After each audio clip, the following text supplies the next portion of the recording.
भारत सरकार की अग्निपथ योजना के लागू होने के बारे में देश के रक्षा मंत्री राजनाथ सिंह ने देश को जानकारी दी तो उसका बड़ा स्वागत हुआ। लेकिन अगले दिन से बहुत से लोग, जिन्हें छात्र कहा जा रहा है, वे आंदोलन करने के लिए सड़कों पर उतर आए। आंदोलन शांतिपूर्ण नहीं, उग्र शुरू हुआ। प्रारंभ ही उग्रता से हुआ और इस उग्रता का पहला और प्रमुख निवाला बनी हम सब भारतीयों की संपत्ति यानी भारतीय रेलवे। जलती ट्रेनों के वीडियो आपने देखे ही होंगे। आंदोलन देश भर में फैलने लगा। बिहार में सर्वाधिक प्रभाव दिखा, लेकिन देश के बाकी क्षेत्र भी इससे अछूते नहीं हैं। तो वास्तविकता में ये अग्निपथ योजना क्या है, क्यों है, अभी क्यों लाई गई, सरकार की इच्छा क्या है और क्यों इस योजना का विरोध हो रहा है, और भी ऐसा कुछ बताऊंगा जो छिपाया जा रहा है, यानी अग्निपथ का वास्तविकता में सच क्या है, आज मैं आपको इस वीडियो में बताऊंगा। नमस्ते, मेरा नाम अमन व्यास है। ये VSK मालवा है, जहां देश के ऐसे ही जरूरी मुद्दों का सटीक विश्लेषण होता है। सबसे पहले अग्निवीर योजना को आसान भाषा में समझिए। अग्निपथ योजना के माध्यम से सेना में अब भर्ती 4 वर्ष के लिए होगी और वह आयु है 17.5 वर्ष से 21 वर्ष। प्रारंभ के जो 6 महीने हैं वह ट्रेनिंग के हैं। आप यह भी समझिए कि अग्निपथ के माध्यम से जवानों की ही भर्ती होगी। जो ऑफिसर रैंक के अधिकारी है उनकी भर्ती पूर्ववत तरीके से ही होगी, यानी उसमें किसी प्रकार का बदलाव नहीं किया गया है। इस योजना के माध्यम से जो भर्ती होंगे यानी जो अग्निवीर बनेंगे, उनमें से 25% अग्निवीरों को सेना रिटेन कर लेगी। शेष जो 75% बचेंगे उन्हें अपनी इच्छा से जो भविष्य में करना है वो कर सकेंगे। लेकिन हाँ, सरकार ने यह भी कहा है कि जो 75% वापस होंगे उन्हें अर्धसैनिक बल, CAPF, असम राइफल्स, राज्यों की पुलिस सेवाओं और रक्षा मंत्रालय में नौकरी में प्राथमिकता दी जाएगी। इस योजना में जो सिलेक्ट होंगे यानी जो अग्निवीर बनेंगे, उनकी सैलरी समझिए। उनकी पहले वर्ष में हर महीने 30,000 रुपये सैलरी होगी, जिसमें से प्रतिमाह 9,000 रुपये अग्निवीर कॉर्प्स फंड के लिए कटेंगे और 9,000 रुपये ही सरकार की अग्निवीर कॉर्प्स फंड के लिए सरकार भी देगी। तो पहले वर्ष इन लोगों को 30,000 में से 9,000 कटकर 21,000 रुपये सैलरी अग्निवीरों को मिलेगी। दूसरे वर्ष में इन्हें 33,000 रुपये प्रतिमाह सैलरी मिलेगी। लेकिन इनके हाथ में 23,100 रुपये आएंगे और 9,900 रुपये उसी फंड में जाएंगे। इतने ही रुपये सरकार देगी।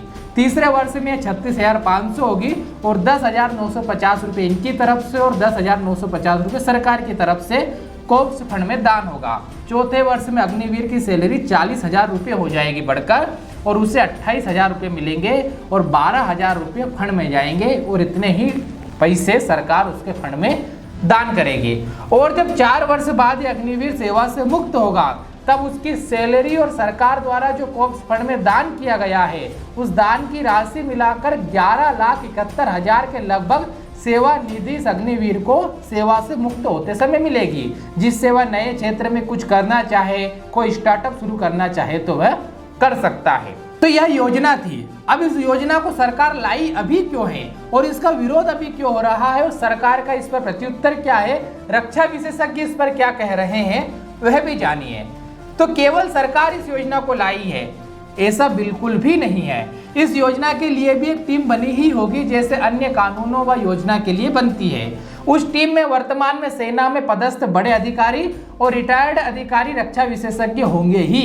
इसलिए कई सैन्य अधिकारियों और रक्षा विशेषज्ञों द्वारा इसे अनिवार्य और ऐतिहासिक निर्णय बताकर इसका स्वागत किया जा रहा है।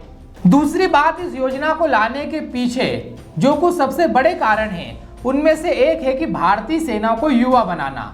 अभी भारतीय सेना की औसत उम्र 32 वर्ष है, जो अग्निवीर के कारण घटकर 24 से 26 वर्ष हो जाएगी।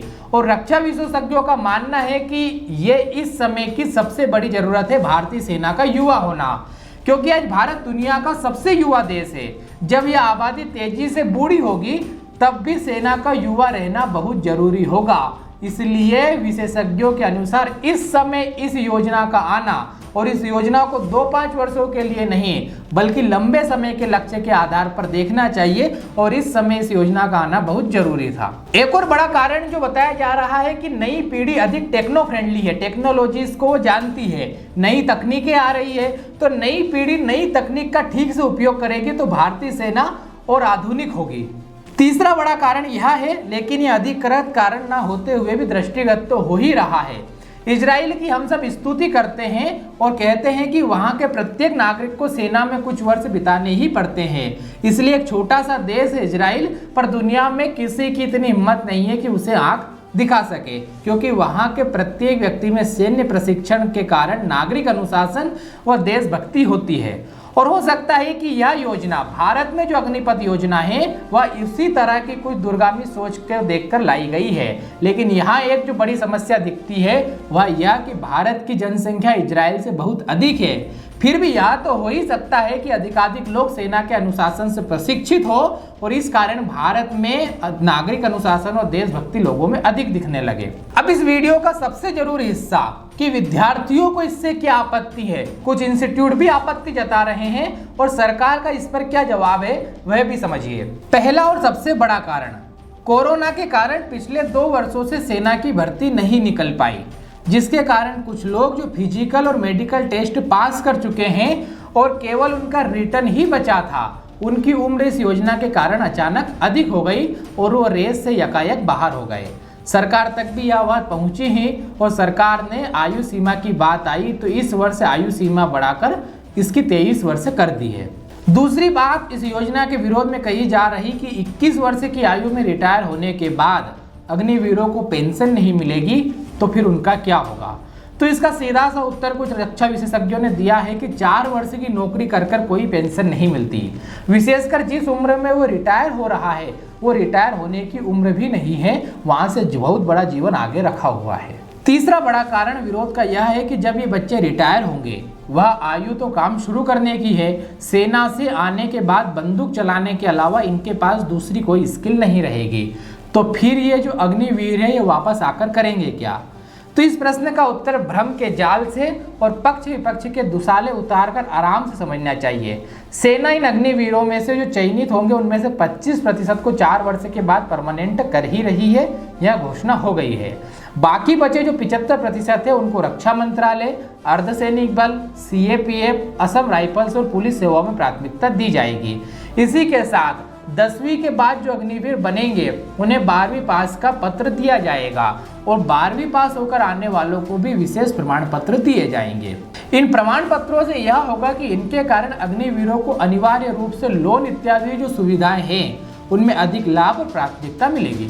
एक प्रश्न यह भी बड़े जोर से सुनाई दे रहा है कि क्या ये अग्निवीर उसी तरह देश की सेवा कर पाएंगे जैसे रेगुलर कमीशन वाला जवान या अफसर करता है। सवाल लाजमी तो है, लेकिन थोड़ा सा इतिहास पर भी इस सवाल को जब हम पूछें तो नजर डालना चाहिए।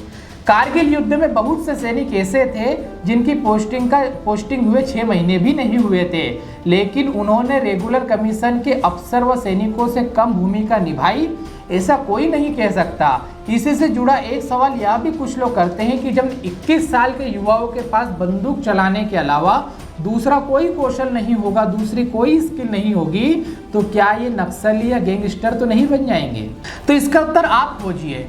अपने आसपास या रिलेशन में किसी NCC या NSS के बच्चे को देख लीजिए। वो केवल विद्यार्थी काल में कैडेट्स से जुड़ा होगा, लेकिन उसका अनुशासन उसके आचरण में जिंदगी भर दिखाई देता है, देशभक्ति जिंदगी भर दिखाई देती है। इसके साथ ही जो आंदोलन के नामों पर ट्रेन फूंक रहे और उपद्रव कर रहे हैं, यदि वो सच में सेना में जाना चाहते हैं तो उन्हें यह समझना चाहिए कि सेना में जाना हो तो यह कतई नहीं करना चाहिए, वैसे भी नहीं करना चाहिए। इसके आगे भी आपके मन में बहुत सारे सवाल होंगे। अभी फेक न्यूज़ बहुत सी चलने वाली है तो और सवाल आएंगे, लेकिन अभी रिपोर्ट बड़ी हो रही है, इसलिए आगे जरूरी लगने पर हम एक और रिपोर्ट बना सकते हैं। इसलिए चैनल को सब्सक्राइब कीजिए। धन्यवाद।